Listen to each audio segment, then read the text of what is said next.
తీవ్ర తుఫాన్గా మారిన రెమాల్ పశ్చిమ బెంగాల్ బంగ్లాదేశ్ మధ్య తీరం దాటింది. 120 కిలోమీటర్ల వేగంతో గాలులు వీయడంతో పాటు బెంగాల్ వ్యాప్తంగా కూడా భారీ వర్షాలు కురుస్తున్నాయి. సుమారు లక్షల మందిని అధికారులు సురక్షిత ప్రాంతాలకు తరలించారు. అయితే తుఫాన్ ముప్పు తప్పినా ఏపీకి బానుడి రూపంలో ఎఫెక్ట్ తప్పేలా లేదు. ఈ రోజు నుంచి రాష్ట్రంలో పొడి వాతావరణం ఉండటంతో పాటు సాధారణం కంటే 2 నుంచి 4 డిగ్రీల ఉష్ణోగ్రతలు పెరిగే అవకాశం ఉందని వాతావరణ శాఖ హెచ్చరించింది. పలు ప్రాంతాల్లో తీవ్ర వడగాల్పులు వీస్తాయని చెప్పింది. ప్రజలు అప్రమత్తంగా ఉండాలని, అత్యవసరం అయితేనే బయటికి రావాలంటూ సూచించింది.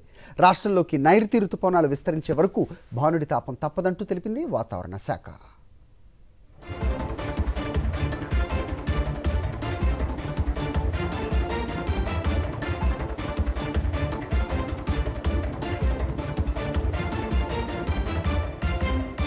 రైట్, రెమాల్ తుఫాన్ అలాగే రాష్ట్రంలో వాతావరణం గురించి అప్డేట్స్ మా కరెస్పాండెంట్ అనిల్ విశాఖ నుంచి అందిస్తారు.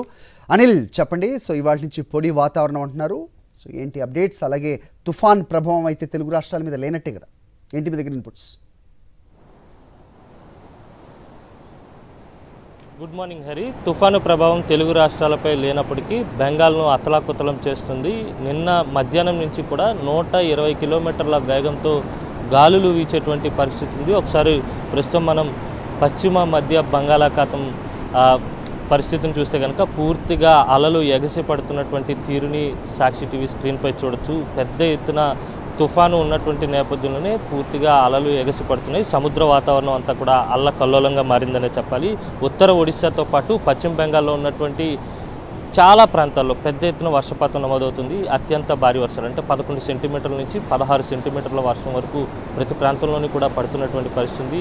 2 రాష్ట్రాల ప్రభుత్వాలు ఇప్పటికే అప్రమత్తమయ్యి తీర ప్రాంతంలో ఉన్నటువంటి ప్రజలందరినీ సుమారు 1,00,000 నుంచి 1,50,000 మంది తీర ప్రాంత ప్రజలను సురక్షిత ప్రాంతాలకు తరలించారు. అయితే ఆస్తి నష్టం కూడా పెద్దగానే జరిగినట్టుగా అధికారులు అంచనా వేస్తున్నటువంటి పరిస్థితి. మరోవైపు చూసుకున్నట్లయితే ఇప్పటివరకు తుఫాను ప్రభావంతో వాతావరణం చల్లబడింది. తెలుగు రాష్ట్రాల్లో పెద్ద ఎత్తున వర్షపాతం కూడా నమోదైంది. ఉష్ణోగ్రతలు కనిష్ట స్థాయిలో నమోదైనటువంటి పరిస్థితి. అయితే రానున్నటువంటి 2 రోజుల్లో పూర్తిగా వాతావరణంలో మార్పులు సంభవించే అవకాశం ఉంటుందని వాతావరణ శాఖ అంచనా వేస్తుంది. ఎందుకంటే మే నెల ఆఖరిలో వేసవి తాపం ఎక్కువగా ఉంటుంది, ఉష్ణతాపం కూడా ఎక్కువగా ఉంటుంది కనుక ఖచ్చితంగా పొడి వాతావరణం ఉండి ఉష్ణోగ్రతలు సాధారణం కంటే 2 డిగ్రీల నుంచి 4 డిగ్రీలు అత్యధికంగా నమోదయ్యేటువంటి సూచనలు కనిపిస్తున్నాయని వాతావరణ శాఖ చెప్తా ఉంది. ఇప్పటివరకు చూసుకున్నట్టయితే కనుక రాయలసీమలో సత్యసాయి జిల్లాతో పాటు అనంతపురం జిల్లా, చిత్తూరు, అలాగే కోస్తా ప్రాంతానికి వస్తే కనుక గుంటూరు, కృష్ణా, శ్రీకాకుళం, విజయనగరం, అల్లూరు సీతారామరాజు మన్యం, పార్వతీపురం మన్యం జిల్లాలో పెద్ద ఎత్తున వర్షపాతం నమోదైంది. అక్కడ కూడా సాధారణం కంటే అధికంగా ఉష్ణోగ్రతలు నమోదయ్యేటువంటి సూచనలు కనిపిస్తున్నాయని వాతావరణ శాఖ ఇప్పటికే వెల్లడించింది. పొడి వాతావరణం ఉండబోతుంది.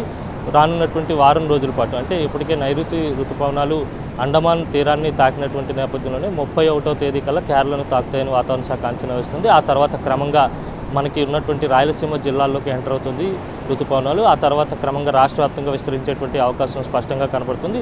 మొదటి వారం వరకు ఉష్ణతాపం, వేసవి తాపం ఉండబోతుంది. వేసవిని తలపించే వాతావరణం ఉంటుంది. ఉక్కపోత కూడా ఎక్కువగా ఉంటుంది. ఉష్ణోగ్రతలు కూడా సాధారణం కంటే అత్యధిక డిగ్రీలు నమోదయ్యేటువంటి సూచనలు కనిపిస్తున్నాయని వాతావరణ శాఖ చెప్పింది. మొదటి వారంలో పూర్తిగా ఋతుపవనాలు విస్తరిస్తే కనుక అక్కడి నుంచి వర్షాలు ప్రారంభమయ్యేటువంటి అవకాశం అయితే స్పష్టంగా కనపడుతుంది. ఓకే.